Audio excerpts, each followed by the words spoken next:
Hello, everybody, and welcome once again to the UnLearnT podcast. I'm your host, Ruth Abigail, aka RA. And this is the podcast that is helping you gain the courage to change your mind so you can experience more freedom. And we are talking to entrepreneurs, and we have a very special one near and dear to my heart in the studio today. What's up, Megan Klein? Hey there, RA. Yeah, okay. All right. So me and Megan have been friends for several years. Megan is one of those friends who makes me do things I don't want to do, um, and makes me be around people more than I probably prefer to be. Uh, hmm and that's how I'm. Yes, that characterizes a lot of our relationship. Look, if you are a treasure, you need to be shared, RA, and I'm here to make sure that you are shared. See, look That's at it. you. Look at you. I've gained a whole new circle of people just because of Megan. As I've drug you, I've clawed you back. You will come be friends with my friends. Oh, Wait. it's been a joy. Love it. We have good people. So, how you doing, Meg? I'm good. I'm good. Wonderful. Wonderful. So you're an entrepreneur. That is what I've been told. That's what Yes. you've been told. You have not I always am one. I have not always been, but I have always been in a family of entrepreneurs because my husband's been an entrepreneur for, gosh, 16 years that shoot. he's been running his business. So I observed the entrepreneurial life and then finally decided to do it myself Jump in. with much prodding and encouragement. And you know me and you know him. Uh-huh. So you know how much it pains me to listen when he tells me to do something. It's not my favorite. And when he finally said for the umpteenth time, as I was in a role where it's like, I feel pinched in Mm. this role. I feel like I don't have a place to go. I keep hitting the same ceiling. He said, when are you going to stop doing the same thing over and over and getting frustrated and just step out and do this for yourself? It's like, Yeah. Mm. mm. And then he made up for his sassiness in that moment by being super supportive when I did step out and Yeah. buying me really great office tchotchkes. So he's good. So He's that's good for that. good. Good for you. Good for Yes. you, Corey. Okay, so Yeah. um how long between the time he said, when are you gonna do this to when you actually did it? Mm-hmm. Um, I think so. Let's see. Let's give like the short run of my career history, right? I Yep. started in marketing agency work, and I did that for 6-ish years, and then in a public relations capacity, and then I went to the nonprofit side of things, where in order to be in marketing and communications, you also have to be the development specialist, as per my experience, not necessarily the rule. But then I spent a decade doing, well, a little bit more, doing nonprofit work Mhm. for 3 to 4 years and then going back into the agency life because for me, fundraising drains my soul. And so I had to step out and take a break. Mhm. So I did that a couple of times. And it was on the backside of one of these nonprofit roles where I I had started to see the same pattern. Mm. As the development communications person in a nonprofit, you work in lockstep with the executive director. And Yep. when that relationship is great, it is great. But it will always have some tension Mm. of where those roles are aligned and where it just came down to a point of like either I would continue to do that type of work or I would be an executive director. That's where I was headed. Yep. And I had to answer that question. Do I want to Mm. be an executive director if I'm going to keep living this nonprofit life? And and it wasn't for me in Yeah. that season. And so there were, I think, at least two jobs that I took that I thoroughly enjoyed where that thought of entrepreneurship was in the back of my head. Like maybe there's something else for me. Um, but I think am of a generation where we've been taught that having good benefits is really important. Having good health insurance from your company is really important. Being able to lock those kind of benefits in was just as important as the salary and the work that you were going to be doing. And I had to flip the script or unlearn that of Yeah. like, actually, those things can be afforded on your own. And maybe you can find freedom and scheduling, flexibility and satisfaction in being the driver of your bottom line, Mm. in a way that is much more fulfilling than trying to find that next right step within an organization where you are fitting yourself into a role. It is not for everyone, but for me, that was kind of the thought process. Um, so the actual transition to getting started was five 5 months. It was a short timeline. Okay. Yeah, That's because I pretty. don't, I don't. Once I decide, I Yeah. don't have a lot of patience Yeah. to Yeah. wait for it. Yeah. We're going. We're moving. Yeah, Yeah. yeah. That. So you make. I wanna talk about something you said. You said you got to a point in where you were kind of career wise where it was like Hmm. I'm either going to stay here. The only where I could go is basically to the top, right? I mean, there's Yeah. nothing else. There's really no place else for me to go. um Hmm. and I just determined that it wasn't for me. Here's my question. uh there are a lot of people that want let me how do I want to say this? What things about you or other people that find themselves in that position, Hmm. um what traits, I guess, character traits, work ethic traits, whatever you want to say, do you believe are common for people who find themselves in that tension of, do I move up in an organization or do I move out to do something else? um Mm, what's yeah. true about that for you? I think a lot of it comes down to your drive and ambitions. Okay. Are you the type of person, an ambitious person, a person that ambition is part of their wiring, Mm. always feels like they need to be moving towards something? So I have a hard time um, being satisfied in the moment or recognizing that what I'm doing is what I really love, Mm. because I feel this drive of I have Huh. internal pressure Yeah. to do more, to take Yeah. the next step, even if like the next step is not what I want. And Mm. that's what it came down to, thinking about that executive director role. What Mm. I like to do is effective storytelling. I like to persuasively tell stories that bring people along, that engage and compel them to take an action. Yeah. It's why journalism wasn't a great fit for me, because you aren't supposed to actually have an opinion. You're supposed to report the fact. It's like, oh, I have so many opinions. I'm not great as a straight journalist. Right. But if I want to be an effective storyteller, that's my passion. And you have to have a mix of like boots on the ground to know what the stories are within an organization, and eye on the leadership team's vision for where you're going, to know what stories will move the needle Mhm. farther down that path. That's a whole lot of mixed metaphors, right? But um, what I realized about an executive director role is that that's a very small part of what they do. There's a lot of budget management, fundraising, Yep. operations management, personality and politics in managing a board, um, a lot of time that's spent outside of your traditional 9 to 5. Yeah. And I have kids that are young, and I want to be home with them. They need me for things. And so it was a decision of like, that's actually not a good fit Mm. for this season of my life. Mm. And so how do I make more money that Mm. I want to make, which is tough within a nonprofit too, right? Well, Yep. that's a whole nother podcast. Um, how do I make the money I want to make, have the flexibility that I want to have that's right for my family in the season and for myself and my personal goals, and do work that is meaningful and challenging? Yeah. And so that's where that just kept kind of rolling through my head. And it's like, I think I have capacity to do the strategy and storytelling work that I love for more than one organization in a way that is affordable for organizations, and yet helps me get to that income that I'm looking for. Yeah. And that's Yeah. where I kind of built this, how I want to build a business Yeah. model.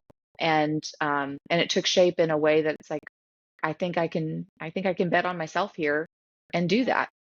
And I think a lot of people think that about themselves. My concern for people who say that they want to go down this entrepreneurial path because Hmm. of maybe the reasons that you've said is like, I'm kind of at a ceiling here, and then the next step Hmm. here on this rung is not for me, or I am dissatisfied in what I'm doing, or I feel like I'm in a box and all this stuff. The concern I have, and that I see sometimes, especially in younger people, like younger leaders, is this desire to build something without the discipline to do it. Right? Mm-hmm. What? Yeah. What this is my concern. I mean, Yeah. and I think, and yeah, correct me if I'm wrong or disagree with me, but would you agree that some of that discipline is actually seen in the way you're working, whatever you're working in now? If you're, is it fair to say if you struggle doing the things with a degree of excellence and discipline in your current situation, then you're going to struggle doing it on your own? Is that a fair statement? Oh gosh. Yeah, because it's not just doing the things that you love, it's having the discipline to do the things you don't love. Yeah. Yep. I spent an hour on the phone with my accountant today as she was showing me how to make journal entries in my QuickBooks. I thought, I don't want to know this. I don't, and also I'm just going to call you next month when I have to do this because I'm not going to do enough of this to retain it. Right. Um, but it's the challenge of working in the business versus working on the business. Hmm. And that is a real struggle. That's something that I have been dealing with, especially in this season. This summer in my business, summer tends to be a little bit slow because everybody goes on vacation, so projects don't move as quickly and that kind of thing. So I decided that I would dedicate my extra time this summer to building some systems within my business and documenting some things that are second nature to me, but as I scale, need to be able to be replicated by a team member that I bring on, or just documented in a way that I can do it without thinking and make sure that I don't miss any steps. And so having that documentation, it's a process called systemology, which my good friend Candace Abedina brought Mhm. up. She is an expert at this. And so she and I worked together. I engaged her for a couple of months to help me build official systems Yep. for my business, just to help me with that, to document the processes of what I do every day with clients and make sure that I have checklists and key milestones in place for onboarding clients, for communicating with clients on specific projects, for communicating with contractors and vendors who are coming in and working in those spaces. Mhm. Um, she helped me build that. And that was a tedious, detail oriented process that I was Yep. like, I hate this. I Yep. love her. Yep. Candace is amazing. Yep. I would not have been able to do that work without having Candace alongside going, wait, let's back up because you jumped 6 steps Yep. and we need to back up and catch each one of those details. I'm like, but I just do it. Yep. And she's like, but somebody else won't. Yep. That's There, good. you have to get it out of your head and onto paper. And so without having a partner like her to work with, it would have been impossible for Yeah. me to have the discipline to work myself through it or to do it in a way that was truly effective because I would have kept skimming what I consider second nature, Yeah. having a second set of eyes on there to go, that's not second nature. Not everybody's brain works like that. It's like, Yeah. okay, that's something I had to figure out. So working on the business, you can be passionate about doing a thing, but if you're not also able to apply discipline and structure that will make the thing a viable business, Yep. then you are better off doing the thing you love for somebody else who will provide that structure. Who's gonna do that? That's exactly. So that's good. I was gonna, and I like for you to, just for those who aren't familiar with that terminology, like working in the business versus working on the business. What's a simple way for somebody to understand the difference? Yeah, working in the business is doing the thing that gets you paid by other people. And working on the business is doing the structural organization work that an administrative team does if you are within a company. Yep. It is figuring out your accounting, your payroll, your insurance, your processes and systems, your HR. It's all of those things that aren't what you love, but it's what you need to make your business legal, functional, Yeah. scalable, viable in terms of like, can you pay your bills? Can you get paid? Can you pay your taxes? Those types of things that are functions of operating a business. Yeah, and nobody gets in entrepreneurship to work on the business. No, that's No. not why people do it. Nobody wants to do that. Uh-uh. Like, you want to do the thing that you want to do. Like, you want to make the product, give the service, do the thing, create Yeah. the thing, whatever. Like, that's what you're. Hmm. So, as somebody who's not a fan of certain elements of working on the business, how do you keep yourself motivated to do it? The cold hard truth is it's the dollars and cents, right? Yeah. It's I either am going to learn how to do it or I better be ready to pay someone to do it. And Okay. as an entrepreneur, you get a real strong appreciation for the value of somebody's time and skills because you want to be respected for the skills and services you're offering. And so you want to treat anybody else with anything less than what you would want in that Yeah. situation. Yeah. And so it's finding that balance of what am I capable of doing? What is cost effective for me to do versus paying somebody else to do, and vice versa. What Yeah. is it not worth my time Mm. to do? What should I just bite the bullet and pay somebody to do so that it gets done and I can focus on the work that is going to bring income and revenue into my business? Yeah. That's so how long you been an entrepreneur? 18 months? 18 months. And in Yeah, and those change. 18 you said what? I said, yeah, and change. And Yeah. change, okay.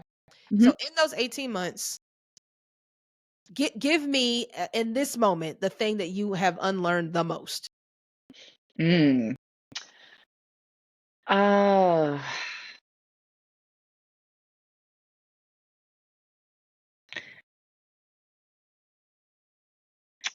let's see. That instinct is enough.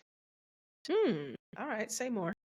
So I you do a thing that you are good at, right? We love doing things that we are good at. Mhm. And so we're inclined to pursue work that we excel in naturally. So in my business, I'm a very strategic thinker and I'm an excellent storyteller. Those things are critical to being able to deliver for my clients. Yep. However, if I don't do the steady day-to-day checklist work of have I done this thing for this client? Have I gone through my list every day of just doing day-to-day execution work? Yep. I'm not going to have happy clients. Yeah. So I can't just dwell in this upper level of strategy and things I love to do. Yeah. You have to do that daily. And I think building these systems, while it was a painful process for me, was really important Yeah. because I can't just, thankfully, I've had a good initial run. Yep. And so I've got good clients who trust me and they're investing in their businesses by bringing me on board to help and provide my services. But I can't deliver on what I'm promising just by doing the next thing that I think is right. I Mm. have to follow a process and I have to make sure that I'm doing that system of things that we need to do, key things that we need to learn, steps that we need to take in their process to be able to deliver the best product possible. Because I've had clients where the way that I like to work is an initial kind of get to know you project where we build out their strategy and we know how we want to tell their stories. Sometimes a client comes in like, we just need this project, we need this story. And we Mhm. skip that process at the Mhm. beginning. And every single time we get down the road and I'm like, this is a mess. If Yeah. we just had that process at the beginning, rather Yeah. than trusting that I'd be able to figure it out along the way, I'm able to do it.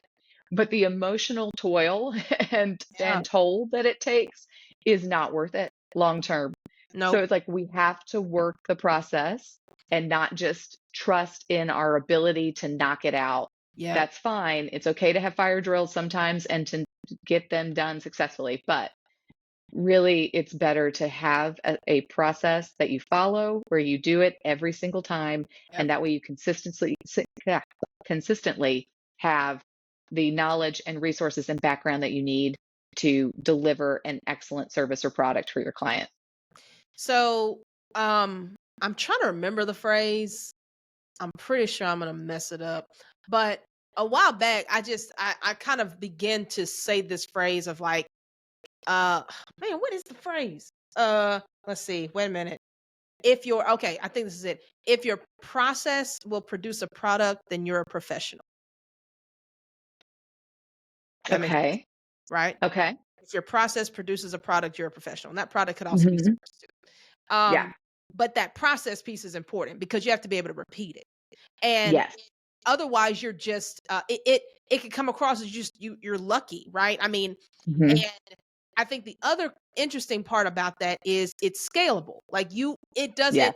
your when you create the processes and like you were saying with your systems, your business can then live beyond you and Hmm. also can be um replicated in somebody else's work. Now, Hmm. it's not just Megan that's on the team, it's Megan plus. And but we Hmm. both do the same process because this is what produces the best product.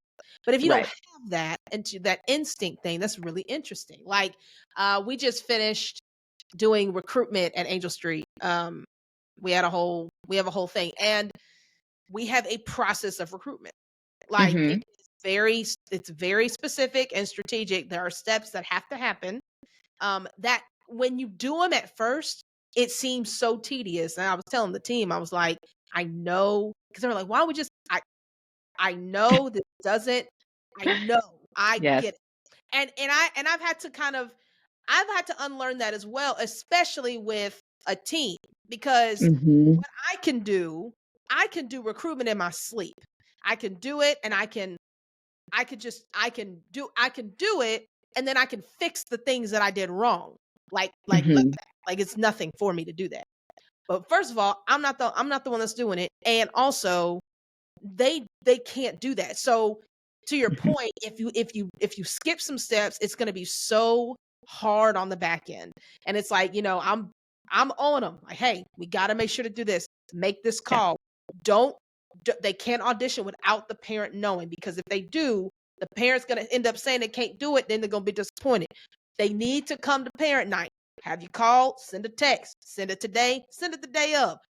Do all these things. I know it Hmm. feels like a lot, but you will be grateful for it on the first Yeah. rehearsal. It's going to be way smoother, right? And Yes. it took some trial and error to figure that out. Hmm. So it can be tedious, and I don't like processes. I'm with you. No. Way prefer to be instinct, instinct to Yes. like, oh yeah, Yeah. let's go, let's feel it out. It's Yeah. way more fun that way. But you can't sustain something like that. No, You can't. no. It comes down to that. What's the proverb? If you want to go fast, go alone. If you want to go far, go together. Absolutely. It's you and I can spin the plates quickly for a small number of plates, but the more plates that start stacking up, which is what you want to do, right? You want to grow your business to where there are more plates spinning. If you don't have somebody else that knows how to spin the plates and keep them going, you're always going to be limited. So I think it's critical. And it also, like, how many cliches can we throw in?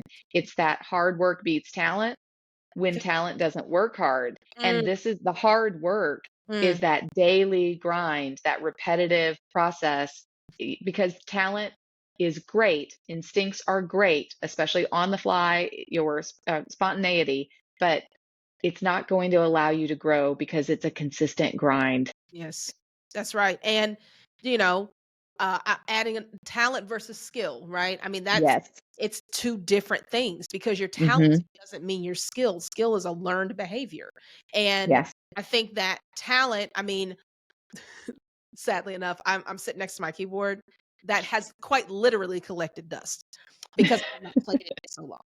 And I have a talent for playing. I can play it's in my family. I do it, but my skill right now is low because I don't Hmm. do it right on a regular Yep. basis. And so I think to your point, like it's important to practice and repeat, practice and repeat, practice and repeat. Yeah. Got to be a process. It doesn't just come because you're good at it. Um, Yeah. And again, going back to, because I somebody asked me today, why'd you choose this series? And I was like, I chose it because a lot of people come up to me saying they want to start stuff, and I tell them, no, you don't. Don't Yeah. you No. don't want to do that. Partly because there is a delusion that Mm. talent equals skill. You have not practiced this stuff well enough to not be held accountable for it, and it continue, right? Yeah.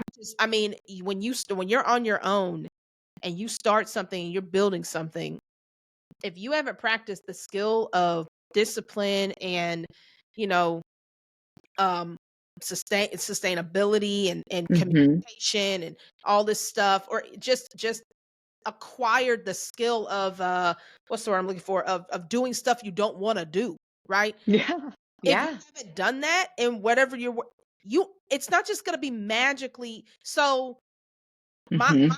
I discourage a lot of people because they're Yeah. disillusioned. You don't come to work on time, bro. You Yeah. time. So why would you Yes. think that you're going to deliver services on time in a way Mhm. that's going to continue to bring business back? You know what I'm saying? Like it's little stuff like that. Maybe I feel old right now talking. I feel like I'm in my Yeah. 60s. I sound like, Yeah. no, no, I know. I You're do. such a wise elder millennial. No, I you're just just a millennial. I'm the elder millennial in this the situation. cusp of the elder. Yeah. Oh, Yeah. yeah. You're But solid it's at so it. true. Mhm. Thank you. You're welcome. I'm well aged, well seasoned. But I think that's so true. And it is like you said, it's the discipline. You don't get to just do what you love.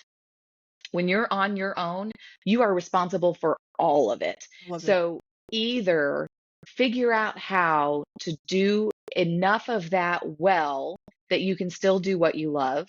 Because what's going to end up happening is if you scale, you will start to do less and less of what you love Yeah. because you're going to be Hmm. pulled into more of the running the business, and you will be hiring people to do what you used to love.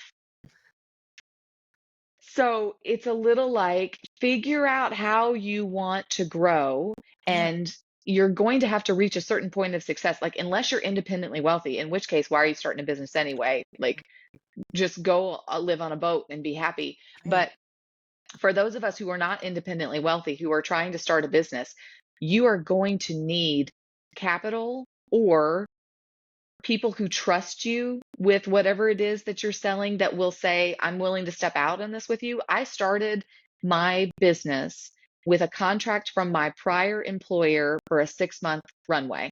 Yeah. That's good. So the day that I left that employer, I had a signed contract that they were going to retain my services for 6 months.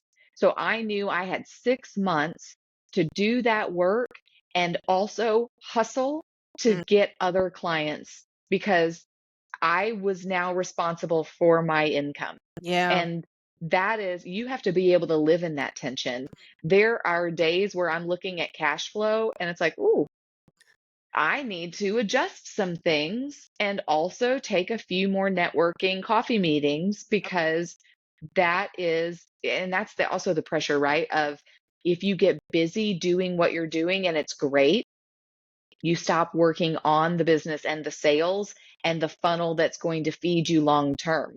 So you always have to have an eye on what's coming, not Yeah. just what I have to get done for my current book of business. Yeah. And that's part of it too. Like if you don't love sales, then entrepreneurship is not for you. Full Man, stop. full stop. That is, if that ain't true. Yeah. And what's crazy is, I think, talk about sales a little bit. And I say that because whenever people hear that word, I used to feel this Yeah. way. Like grimy is what my Yeah. like. It's just like, no, God, sales, no, no, no, no, no. But going back to the recruitment, right? Mhm. Sales. You have to be very aware of the new customer. The new customer is what keeps Mhm. you in business. You don't Mhm. you can't you can't build business just off of the people who have been there forever. You gotta No. keep that door has to keep revolt. You better have new people on a regular basis. And so Mhm. understanding that, then you really have to put that kind of energy into, and I'm this is why I'm grateful for working in youth ministry because you have to, in order to do well in youth work, Mhm. you've got to not take yourself seriously 90% of the time. And so Yeah. you have to be willing to make a fool of yourself in order to Mhm. get their attention. And Mhm. that sounds crazy, and people are like, "What?" Because you do, and Mhm. but that's part. That's it. It's helped me even in this role of like being a salesperson on some level, right? It's Yeah. like I can't care what you see or think of me. Mhm. Goal is to get you in the door. Like that's Mhm. and if I've done that, how I did it, don't care. Like, you gotta have that. You gotta have that Yeah. mentality. And so, talk about what sales can look like for people in any entrepreneurial space. Like, it doesn't just have to be Yeah. you're going, you're in pharmaceuticals, right? Like, not that's not Right. the only lane where sales is appropriate. No, no, no, it's not. And the thing is, it is the daily grind. Mm, You have to be doing sales actions every single day. And it's a couple fold, right? It is the cold calling, it is figuring out who you're, gosh, let me stop. Hold on. I got to get on my box. So here's the thing yes. is that people don't realize you are not for everyone. Your Mm, business, your product, your service are not for everyone. And if you try to be, you will win no one. mm, So let's not do that. that's good. The best thing that you can do is figure out what your unique offering is and who wants it, and go find them. Yeah. You need to win them. You don't need to win the masses. You don't need to have a million viral views. You don't need to have a huge social media presence and audience. That doesn't do you any good. You need an invested few, Yes. unless you are in, widget sales and you have to sell a million widgets, Sure. then Amazon's already beaten you to it. But you need to find who it is that wants your service and trusts you for that service, and go to them first. And Mm, that is a process of that is what I work with a lot of folks on, is like, what is your target audience? Get really crystal clear on who they are, where they are, and what they need from you. And yeah. then talk to them. Don't tell them what you want from them. Talk to them about how what you offer fits Mm, what they need. yeah. Because lots of times you end up talking about the things that are important to you, what it is you love about your business. Like, that only works if what you love is also the thing that they want you for. So Yeah. it's less about talking that this is like pitching an anniversary story. We've been in Uh-huh. business for 35 years. Stop it. Stop it. Throw a party for your employees. Celebrate in the building. No one else No cares. one cares. No one That cares. Please, please don't do that. It is your culture cares. Your internal team cares. yes. Your social media doesn't. Yes. So your marketing, your customers don't, unless you're offering them a deal. Yep. 35 years in business, 35% off. Great, do that. But right, this That's is this is it. I had a funny okay, so just funny example on that. I me Yeah. I messed this up today, right? So I made an announcement. So Oh Megan, no. I think by the time y'all hear this event will have passed. So but Megan is on Oh. helping with our fundraising event. And so I told the kids no, it was yesterday. I told them the day at first rehearsal. I was like, hey, we're doing this event, it's gonna be a lot of fun, blah, blah, blah. We went through the slate of people. I realized on the second person, I said, I this I kept going, and I was like, this is not. And this is what cued me. I was like, I have messed up, because they don't know these people and don't care, and No. it No. isn't for them. I mean, they are, Mm-mm. and it's for them as far as like just for us to continue to do what we do. But this event isn't for them. No. This is for adults 40 and up. Like this is not for Yeah. children. I said, is Beyonce gonna be there? No. Hmm. Hmm. Is Hmm. who else did they say? Uh, uh, Rihanna? Nope. Yeah. I was like, yeah, this is going nowhere. To your point, I spent so much time trying to hype up an event to an audience that did not care. Like, They it didn't wasn't care. gonna work. Anyway, No, go ahead. bless them. That's not it. So that's the key of selling, right? Yeah. Who is it that cares and is going to buy your product? Talk to them, find them, and do actionable things every day that will help you open doors, whether that is figuring out who they are on LinkedIn and sending not a spammy message, but reaching out and connecting. Love what you're doing with this. If this is something that you deal with, then maybe I can help. But that's just one part. You also need to tend your current customers because that customer loyalty base is going to be huge Mm, because loyal customers can be moved into becoming voracious advocates for you. They will tell, like, people who love something talk about it. Like, yeah. talk to any CrossFitter. Yeah. They're going to talk about what they love and what they're passionate about. So if you can move your product, service, widget into that realm of something they love by delivering an incredible customer experience, Mm, then they will start to sell to their friends and like-minded people. So creating existing advocates out of your loyal customer base is huge. So customer loyalty programs and keeping them, like, offering them behind the scenes and giving them that kind of intimate access of, you trust me and I trust you and this is why we work, and like letting them in. It's why Taylor Swift works so well because everybody that loves Taylor Swift feels like they know her very intimately because they can spot every Easter egg, and she drops this stuff for Swifties. She is constantly treating them. She's created a masterclass in building a culture and a brand. And so it is not about appealing to the masses. It's about building your crew of customers and then feeding them constantly so that that becomes a machine. And that takes serious work. It yeah. takes diligence. It takes faithful. You can't go quiet. You can't ghost. You've got to constantly be feeding that machine, and you have to get used to disappointment.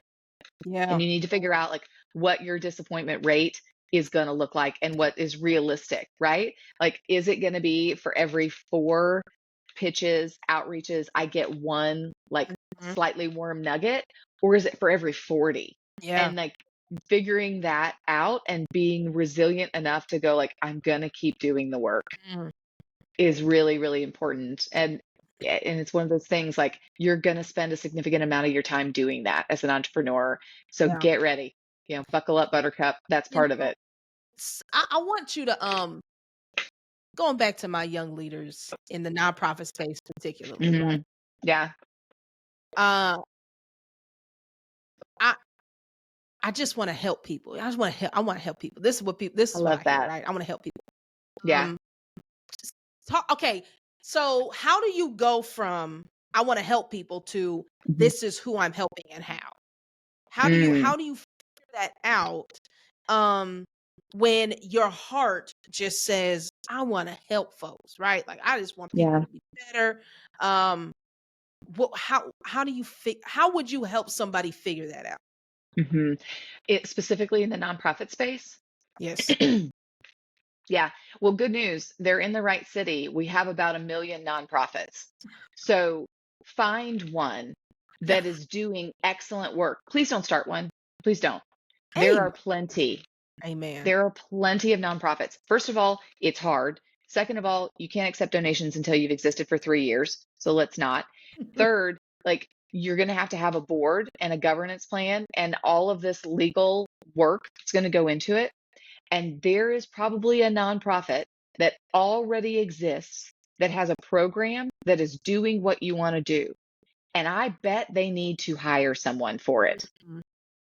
Yeah. So find somebody that is doing the work that you want, that has a mission that you believe in, and that you can go and learn from in that space and Mhm. contribute your passions to that cause, and stop trying to build something new because we need more collaboration Yep. among our existing nonprofits and effective people doing great work. Yep. And we certainly don't need a bunch of nonprofits doing the same thing.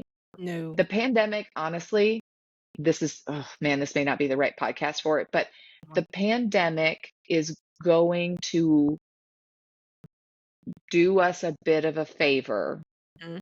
because all of the pandemic funding that sustained many nonprofits and is now going away is revealing who was living off of pandemic funding and Absolutely. who was doing good work and has a plan to be able to continue doing good work. And there are many nonprofits that are going to cease to exist because they did not have a strategy to carry them. They did not have a business plan. They did Mhm. not have the work on the business aspect of what they were doing. They wanted to only be in the business. And even as a nonprofit, you can't do it. Nope, can't do it. You can't do it. I mean, Mm-mm. if there's anybody who has experienced that, it's your girl. I mean, I love doing work with young people. I love doing it. Mhm. And I recognize that I can't do that majority of the time anymore. That's just what it is. Um I was at a training for a foundation training, and Mhm. was actually ended up sitting next to one of our supporters, and didn't know her, met her for the first time. And was like, oh yeah, well, we started talking, and she was like, she said, I tell nonprofit leaders all the time, you can't lead with your heart. You gotta lead with your head. Like you Yeah. can't, you lead with your heart, you'll go broke. That's just what it Mhm. is. And that entrepreneurial spirit within, I don't know that a lot of nonprofit leaders consider themselves to be entrepreneurs. I No, think, but they should. but they should, right? They should. Good. Yeah. Business. Because you have to run it like a business, because if you don't, you will go out of business. I think there is a challenge right now. Well, I know there is, and the fundraising landscape in Memphis is really tough. It's really tough right now. And if you are not being accountable for the funds that you've raised from donors, providing actual legitimate measurement and impact for the work that you're doing, and it doesn't have to be broad. That's the thing. I think there's a misconception of I have to get thousands of people through my doors in order for this to be meaningful. It goes back to, you don't need thousands. You need to go deep with the ones that you're helping. Show how you moved the needle for them, how their lives benchmarked without you would have been different. Yep. And then that's how you show meaningful change. People are willing to invest in meaningful change because we're so tired of pouring money into things that continue to just perpetuate a cycle. Honestly, nonprofits should be doing work that tries to put themselves out of business. Amen. So, but that's, it's hard to do that because there's huge, huge issues. You could talk about poverty, and poverty is never going to go away. No, but also poverty doesn't have to exist at a same or increasing level as it has in Memphis for 50 years. Amen. So we have to change how nonprofits do business and how philanthropists invest in nonprofits. And Mm. there's some good work happening out there. Slingshot's doing some incredible work around that in terms of evaluating what is a really effective way of addressing these issues that are creating roadblocks for people. How do we have best practices so that when you invest in a literacy organization, you know that the work that they're doing is actually teaching people how to read? Mm. Or if you invest in a food resources organization, are they actually legitimately providing necessary food for families on a scale and with frequency that is meaningful and helping people avoid hunger?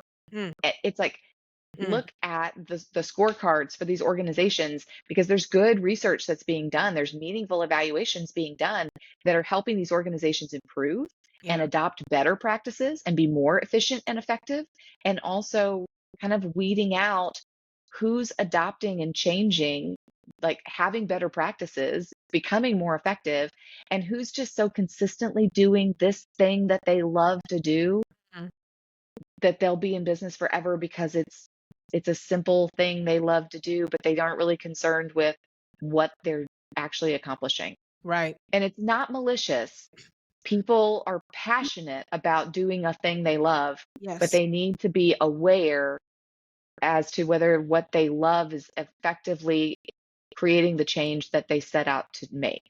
Well, and if what they love needs to be a business, I mean, I think that Hmm. doesn't always have to like that doesn't always have to be true. Like you can work in another business structure and do what you love, and it doesn't take away from what you love. And I think, when you have this culture like we have in Memphis specifically, but it exists other places, but it is saturated Hmm. here, right? Where you look up everywhere you see, and there are people that are working their passion, and it's like, I want to do that. And I really, honestly, it's like, you don't need to do that. You don't need to turn No. passion into a business. You can just do your passion and go make money somewhere else. Like, Yeah. that is available to you. You know what I'm saying? I think that sometimes people assume that because they're passionate about it, that it's also their purpose and they need to go and do it professionally. Oh, That's not because true. no, because what you do daily for your income is your work. That's true. So there's no faster way to kill your passion Come on. than to make it your work. Absolutely. Say that one Yeah. more time. I think that's important to repeat. Yeah. What you do every day to sustain your livelihood is work. It is work for a reason. If you want to kill your passion, try to make it your work. Shh. That's I, I could not that's and That's 100. not, it's a bit brutal, isn't it? Oh, I like brutal. That's good. I'm okay with brutal. Yeah.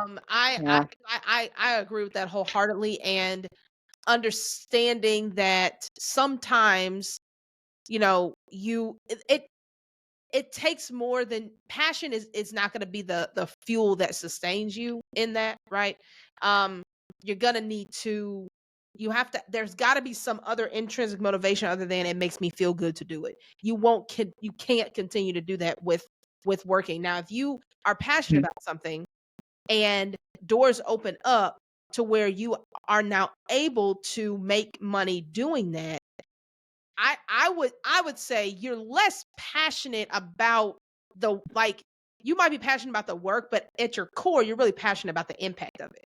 If you're Yeah. not passionate about the impact of it, then pause, because you don't have to be doing the work for people to be impacted. And a lot of times that's where people want to land. It's like, I want to sit with the kids. I want to read. I want to play basketball with them. I want to do all these, which is great. But Yes. if you never get beyond that, don't go start anything. You will get your No. soul will get sucked out. Yeah, and there's so many organizations that need you to do that because if you go start something, you won't be able to keep doing that. You're going to have to do all the administrative work to support that, and it will take all the joy out of it for you. Yeah. So, yeah, volunteer with your passion. And trust me, if you volunteer with your passion, but you have a day job, you will get more enjoyment out Yes. of the volunteering you're doing with your passion because it will feel like a relief, a Mm, thing you look forward to instead of a thing that you have to do to get paid. And then when that organization that you're volunteering for has a fundraiser, you're going to have the income that is not tied to that organization's livelihood to be able to invest in it and be blessed again by yes. doing that. So you can invest your time and treasure, especially if the treasure is coming from a different source. So, So you've been doing this for 18 months, right? yeah. Okay. We're gonna test. We're gonna do some tests. See how good you've got. Oh, oh, great. Great. Okay, so it's gonna be I fun. love being judged and evaluated. That's I my favorite. with this. So I'm you're gonna help me. Because Okay. I think I still need help figuring out my target audience for this podcast. Okay. Like I don't I some days I feel like I'm clear, some days I feel like I'm not. So it's Mhm. like, okay, what is it like how what questions would you ask me in order for me to get to where I am clearer on the target? I would ask you who engages with your podcast? What kind of comments and engagement are you getting when you post about your podcast? Are people asking leading questions that they want your guests to be answering? Um, do you have some demographics around your Mhm, podcast mhm, that will show you kind of what the age range is? Are we looking at young professionals who might be looking to start something, or are we looking at seasoned professionals that are looking to make a change? Because then we're talking about pivoting from a career where they do have this established knowledge of how a business is run mhm. into running their own versus not necessarily having that foundation, but having aspirations and passion. Yep. So look at who is engaging with you, who's following you, who's sharing your podcast. And that kind of leads you down that path of what might they want from me Mm, to be able to start kind of shaping that and dialing in with a real laser focus what kinds of questions and content you need to be providing to help them move along in their journey. okay. Okay. All right. I'll have to look at that. I have all those Mhm. things. I can't honestly say I look Sure. at it often. It's like, I need to look at it. I need to look Yeah. at demographics. I need to look Mhm. at the comments. Yeah. That's good. All right. I've got You can homework. also go, yeah, you got homework. You can also go out there and like have some polls, see what people want to hear more of or what they found insightful. Um, do some asking. I should And do that. because we're talking about entrepreneurship, which channels are you looking at? Is Mm, where are your followers engaging with you? Are they Facebookers? That's an age range true. and a type of engagement. Are they Instagrammers that are there for entertainment and they're finding your sound bites and you guest bloopers entertaining? Is Sure. it your LinkedIn profile where people might be, surfing on a Sunday because they don't want to go to work on Monday? And so that's a specific demographic. So just start to look at which channels you're getting engagement in, and that'll kind of lead you down that path as well. And you Okay. probably should talk to a marketing strategist, somebody that does that, like a fractional CMO, somebody that kind of leans into that space. Huh. Okay. Yeah. Don't you do that? What, MeganKleinConsulting.com? Yes. Look at you. You better set it up. Okay, so I want you to like kind of break down what it is you do. Like Megan Klein Mm, Consult. Uh, mhm. what if someone hires you, what can somebody hire you to do? So I am a fractional CMO. That means I'm a chief marketing officer for hire in the capacity that a business needs me. So my kind of sweet spot in terms of businesses are small to mid-sized businesses that have they know specifically what they're selling. They have a really good understanding of who their audience is, or they've got the data that I can help them analyze to figure out who their audience is. And they are looking to expand their customer base, or upsell, launch a new service or a new program, and they just need kind of a plan to make that happen. But they don't necessarily need a full-time C-suite level marketing person on their payroll, 12 months out of the year. So I can be that in part for them in a really cost-effective way. They don't have to pay me benefits. They're not paying, to carry me on their payroll constantly because I am just there for the project or a cycle of planning. So I do that for both for profits and for nonprofits. For nonprofits, it's often more about really getting a deep understanding of who their target audience is. And they're often two different audiences, right? We're talking about their donors and figuring out a development strategy that will allow them to tell their story effectively to their donors. So, what are their key messages? What are their key metrics that are really important that show that they're moving the needle in the area that they say they are? And what do their donors care about? And how can we reach the donors in the channels that they're in? Or we're looking at participants. How Mm-hmm. can we get the word out for more participants to come in the door? Because those are often two very different audiences with two different types of social media profiles, which channels they need to be in. I'm a huge, huge advocate of you do not need to be in every single social media channel. And you certainly don't need to be in every social media channel in the same way. Yeah. So stop running yourself ragged trying to show up everywhere in every way. And if you can find the right member of the team internally to be able to share some content with some frequency so that when people go looking, they can find you, Mm-hmm. that's really covering a lot of bases. So that's what I do. I kind of help people find a strategy, clearly figure out who they're talking to, where they can reach them, and how often they need to be in front of them. That's Okay. what I do. That's beautiful. Okay, cool. All right. So Thanks. uh I wanna switch gears a little bit. Okay. I'll let you tell the people where they can find you here in a second. But I do wanna go back and ask you this because I think this is important. Um what what things would you encourage people, right? So like let's say they listen to this is like, okay, I thought I was gonna be an entrepreneur. Mhm. Maybe Megan's right. Maybe I need to not do it. Maybe I'm not ready for it. And but I know I'm entrepreneurial. Like I feel like I like doing new things, building things, all this stuff.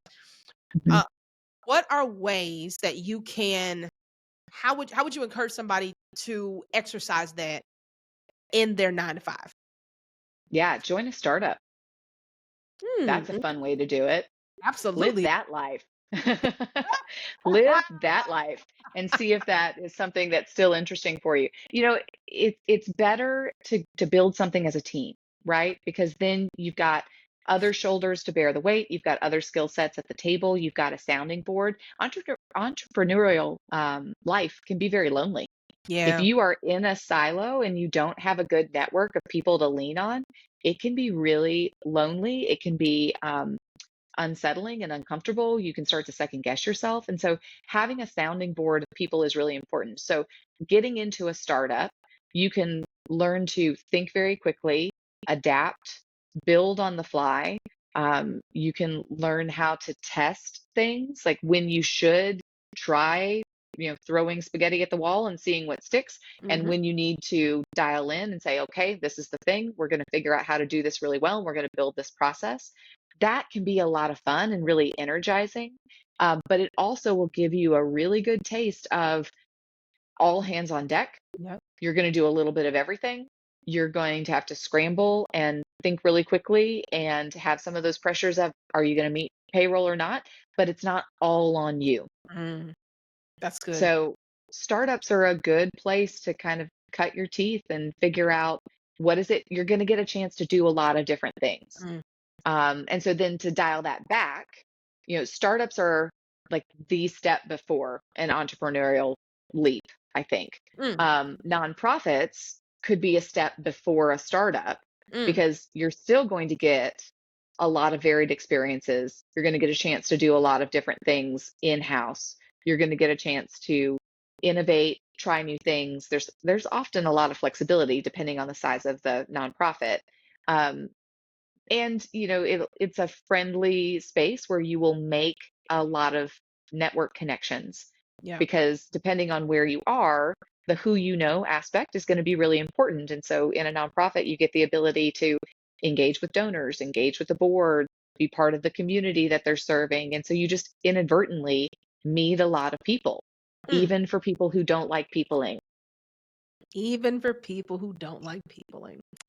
That's the who truth. love people, but not peopling. That's exactly 100%. Yeah, And that is, and you should feel no shame for those of you that are like that. Uh, no. not at all, because so I love people, but the people I am the token extrovert, I find. you are, A man. lot of you sweet introverts that You are. I've got in my orbit that allow me and my loud energy in the space. But a lot of you are like, I would rather not. I would thank you, but no. Thank you, but no, I won't. When I'm saying, let's go to the happy hour. And I've got a couple friends now who are serving on boards that, man, they are so good on those boards. They're like, I hate the peopling, but I love the thing that I'm doing and the work I'm supporting. It's like, Mhm. good for you. Yeah, Good for you. I went to a conference, I think it was last year, with another friend who's a token extrovert. Y'all are Mm, very similar. I know. It's Um, okay. yeah, and so we went. I got there like a day before she did. It was her idea for us to go. This was like a week, 2 weeks before my wedding, by the way. It was Mm-hmm. I don't know why I did it, but That's fun. we went, and I went first, and I did like the first night, and she wasn't there. I did that. I went to the room. I didn't talk to a soul. I Mm-mm, was just there. mm-mm. Yeah. When she got there the next morning, uh, I met her at the front of the hotel doors. We didn't get 3 feet until she found somebody she knew, and it Hmm. was the person I met. And then by the time before we got our badges, we had talked to like 5 people. That I had been Yeah. there a whole day before she had and had not talked to anyone. She's Yeah. 10 minutes and I'm talking to 5 people, meeting people. And Hmm. but also on the flip side, she got us like VIP passes, which Yeah. 'cause she knew the person and she was like, "Oh yeah, like, oh yeah, we're VIP." And I was like, "Oh yeah, okay." Yeah. So, you Yeah. all have you have your perks, and you, we appreciate Yes. we the introverts appreciate you all. Thank Yes. you for being you. Don't stop. Don't stop. We don't understand you, but we're trying. We're trying to be understanding. We think you must be so lonely, but we know you're not. No, not You needed that night by yourself just to build up enough battery to then be her wing woman the rest of that That's conference. exactly right. I mean, that's just Yeah. the truth. I'm a great wing woman. I'm very good at that. That's really, Yes. I'm perfectly fine doing that. So Hmm. thank you for pointing out that very necessary truth for the world. Hey, uh, what before we end, Mm. what's something that you haven't said about unlearning entrepreneurship that you think is important to say? I think we've really beat down entrepreneurship, So, right? done it. I think we beat it down, and there is such a healthy dose of reality that is needed. Mm, Um, but I will say that there is a strong community of entrepreneurs out there. If you genuinely know somebody who is on an entrepreneurial journey, they are an excellent resource, sounding board, commiserator. Do not buy in to the nonsense that you see on social media. This faux wealth and freedom and all of that. Don't do it. But finding your small group of people who are on that journey with you, who can say like, "Oh, my sales cycles, like this is killing me," or "I'm experiencing a slow season as anybody else," or like, "I am so bombarded with work right now, like I am loving it, but I don't know if I'm ever going to get to sleep again." mm, Those are wonderful conversations to be able to have, to level set of like, I am doing okay, and this too shall pass, mhm, and I'm going to be okay, as long as it's within, like, don't let the feelings drive, let the data drive, and keep good numbers and data so that you can have a realistic, level setting conversation with yourself about that. um, so it can be wonderful. I am very glad I made the choice that I did. I mm. am loving what I'm doing, not every day, most days, not every day, That's good. because some days it's not fun, Yeah. but most days it is. Mm, So that's been really good. But just, it's not something that you do alone. Even if you are a solo entrepreneur, a solopreneur, mm, you're still not alone. You mm. are going to have a community to back you off the ledge when Yeah. those moments happen, so Yeah. that you can just trust that you can have confidence in the vision that you've set, and know that there's going to be the highs and lows the whole time, and just live in the consistency. Mm. I think that's important. That's good. That's good. I think that I agree. That is important. So, where can people find you, Megan? People can find me at megankleinconsulting.com, and sporadically on Instagram or Facebook, and then LinkedIn. I'm not going to live there, but I do exist there if they want to go check out some of my stuff. But mostly they can find me on megankleinconsulting.com. Very, very cool. Megan, thank you for joining the show. Oh, Uh, thanks for having me. thanks. This is a great conversation. I feel I Always. appreciated. You're so sweet to say so. Good. Bless your heart. We're going to have a conversation about your podcast demographics. That's what we're going to do. That's We our are next coffee. actually It's going to be 1000 good. good because I Yeah, need. it's going to be fun. All right. Thank y'all for listening. And this is it. We are done. Let's see. We will be back next week. We have a couple more episodes in this series. So until then, let's keep unlearning together so that we can experience more freedom. Peace.